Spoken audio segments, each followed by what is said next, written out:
Liansuo. It is said that Yang Yue moved and lived on the shore of Surabaya. His study is close to the wilderness, and there are many ancient tombs outside the wall. Every night, the poplars in the cemetery are blown by the wind, and the sound is like turbulent waves. Late one night, Yang Yue was alone under the lamp and felt desolate. Suddenly he heard someone reciting a poem outside the wall. The wind is blowing in the dark night, and the fireflies are stirring up the grass and clinging to the curtains. I chanted it several times, with a sad and mournful voice. After listening carefully, she looked like a woman who was soft and graceful, and Yang Yue was very suspicious. Early the next morning, I went out to look outside the wall. There was no trace of people, only a purple ribbon abandoned among the thorns. Yang Yue picked it up and put it on the windowsill. At night, at the second watch, the sound of poetry reciting came again, just like last night. Yang Yue quietly moved a stool to the wall, climbed on it and looked outside, and the sound of poetry reciting suddenly disappeared. Yang Yue realized that she was a female ghost, but he admired her very much in his heart.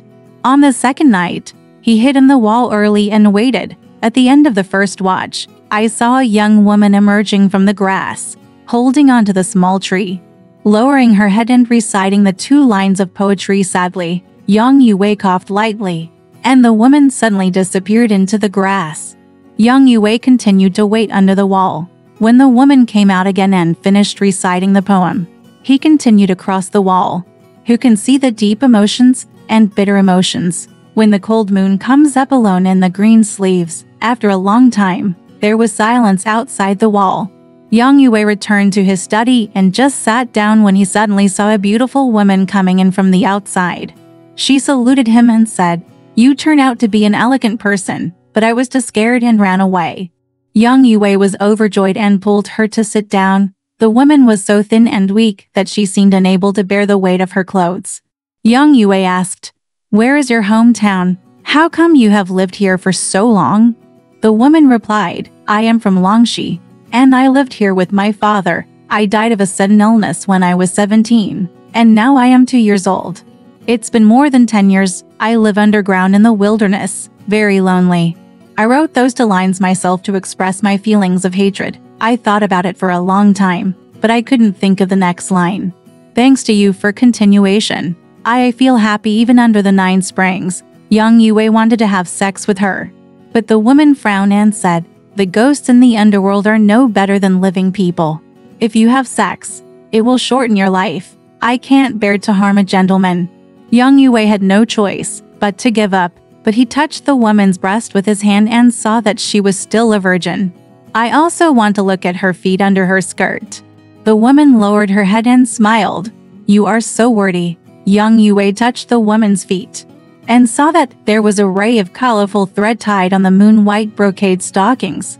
And then he saw that there was a thread tied on the other foot, purple belt, then asked, "Why not tie it with a belt?" The woman replied, "I don't know where the purple belt was thrown last night when I was afraid of you and avoided it." Yang Yue said, "I'll put it on for you." Then he went to the windowsill to get the purple ribbon and handed it to the woman. The woman was surprised and asked where it came from, and Yang Yue told the truth. The woman took off the colorful thread and still tied it with a belt. After cleaning up, the woman flipped through the books on the table and suddenly saw the poem Lianchang Palace written by Yuanjin. She said with emotion, "I loved reading these words most when I was alive. When I see them now, it's like I'm in a dream." Yang Yue discussed poetry with her and found her intelligent, knowledgeable and endearing. Yang Yue and her read at night under the window with lanterns and flowers, as if they had gained a close friend. From then on, as soon as he heard Yang Yue reciting poems in a low voice, a woman would come. Chang told Yang Yue, "You must keep our relationship a secret and not leak it. I have been timid since I was a child, and I am afraid that bad people will bully me." Yang Yue agreed. The two were at ease with each other and were very affectionate. Although they have never slept together, the relationship between the two parties is better than that of husband and wife. The woman often copied Yang Yue's books under the lamp, and her handwriting was neat and gentle. He also selected 100 palace poems, copied them and recited them. He also asked young Yue to prepare chess equipment, bought a pipa, and taught young Yue how to play chess every night. Sometimes the woman herself plays the pipa and plays the song Light Rain on the banana window, which makes people feel sad. Young Yue couldn't bear to finish listening, so the woman played the sound of Orioles in Shaoyuan again, and young Yue suddenly felt relaxed and happy. The two of them played under the lamp and often forgot about the dawn. It wasn't until she saw bright colors on the window that the woman walked away in a panic. One day, Su Sheng came to visit and met young Yue sleeping during the day. Seeing that there were pipa and chess equipment in the house, I knew that these things were not what young Yue was good at. When I looked through his book again, I found some copied palace poems in neat and beautiful handwriting, which made me more and more suspicious. After young Yue woke up, Su Sheng asked, "Where did these game tools come from?" Young Yue replied, "I want to learn." When asked where the poem scroll came from, young Yue pretended that he borrowed it from a friend. Su Sheng read it repeatedly and saw that the last line of small characters in the poem was Liansuo Shu on a certain month and day. He smiled and said, "This is a woman's nickname. How could you deceive me like this?" Young Yue was embarrassed and uneasy. "What's the best answer?" Su Sheng asked hard, but young Yue remained silent. Su Sheng rolled up the poem and threatened to take it away. Young was even more embarrassed and had to tell the truth. Su Sheng asked to see this woman, and young Yue told him the woman's instructions, but Su Sheng admired her even more. Young Yue had no choice but to agree. At night, the woman came. Young Yue relayed Su Sheng's intention to see her. The woman said angrily, "What did I tell you? You kept talking to others." Young Yue explained the situation at that time. The woman said, "My fate with you is over." Young Yue comforted and explained in every possible way, but the woman was still unhappy after all. She stood up and said goodbye and said, "I am hiding away for the time being." The next day, Su Sheng came, and young Yue told him that the woman did not want to see him.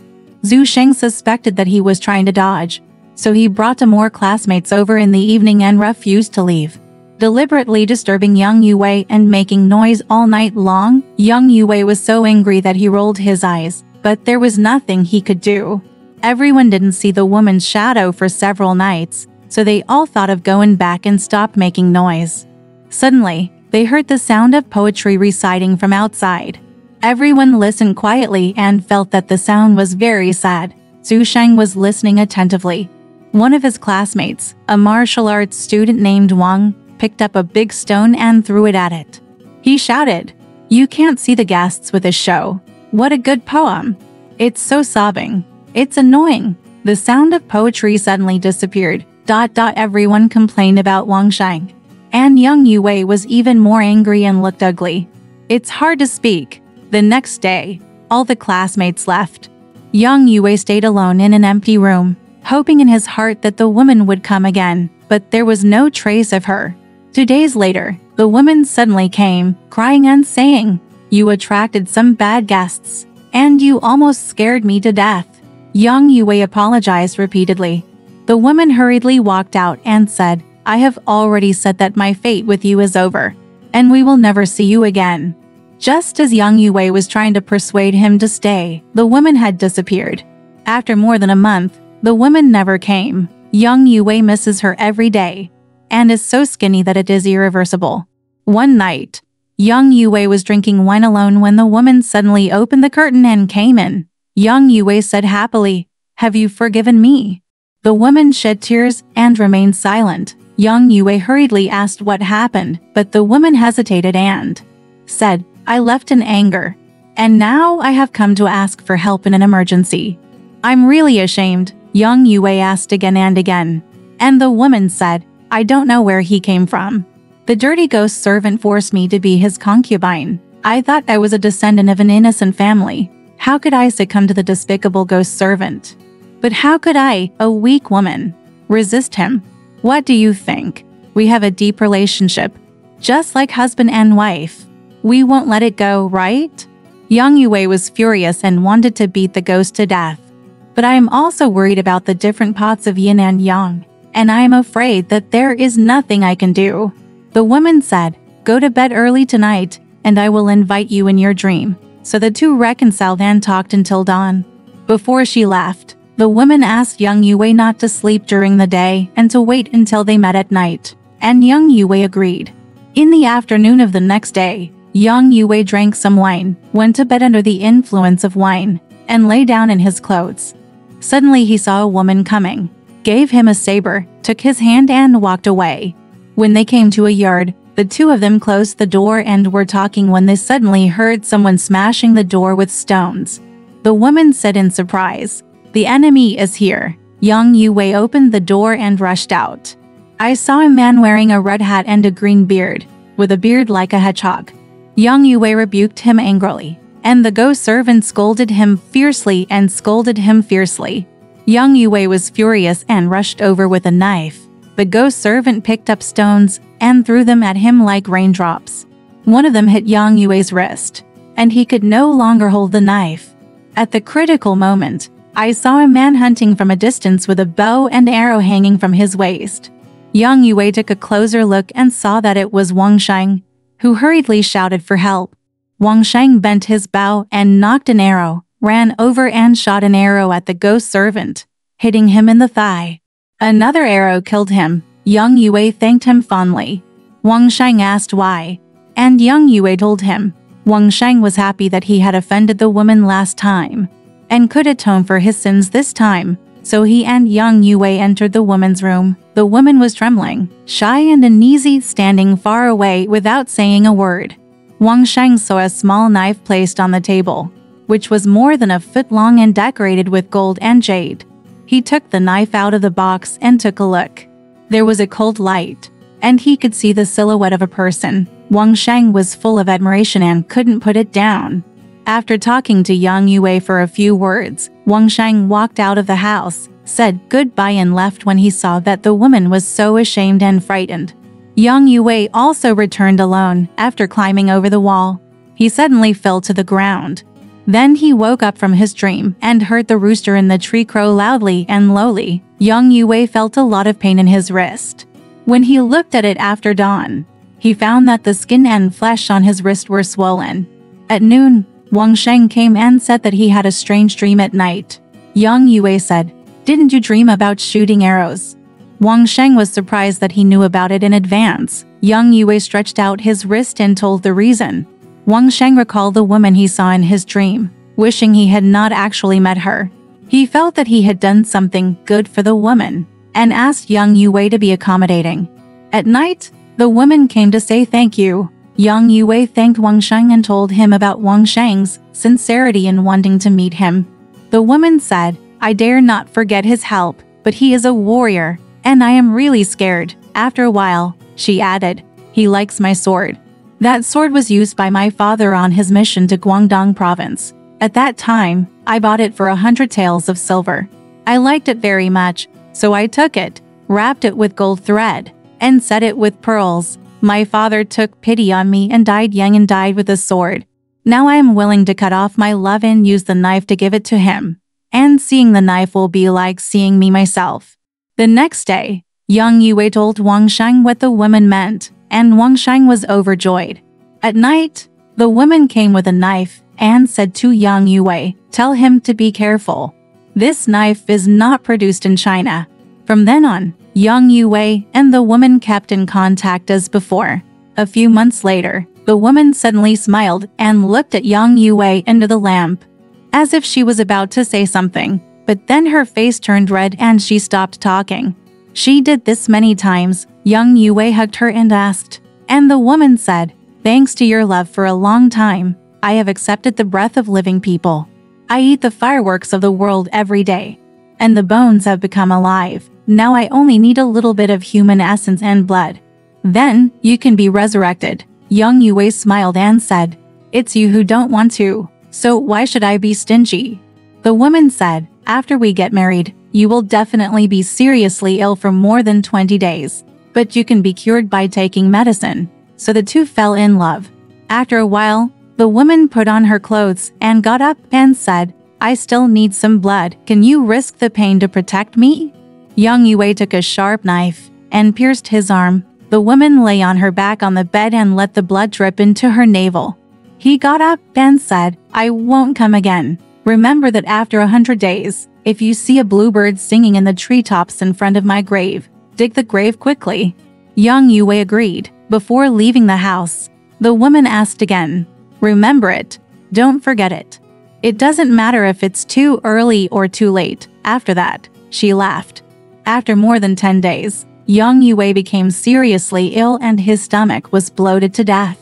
The doctor was called and he took the medicine, which caused a lot of muddy turbidity to pass out. It took more than 10 days before the disease recovered. Counting the 100 days, Yang Yue asked his family to wait in front of the woman's grave with tools. In the evening, "I saw 2 bluebirds singing on the branches," Yang Yue said happily. "That's it." Then he plowed away the thorns and dug the grave. He saw that the coffin had rotted, but the woman's face still looked like she was alive. Yang Yue waved his hand and touched the woman. He found that there was warmth on the woman's body, so he covered her with clothes, carried her home, and put her in a warm place.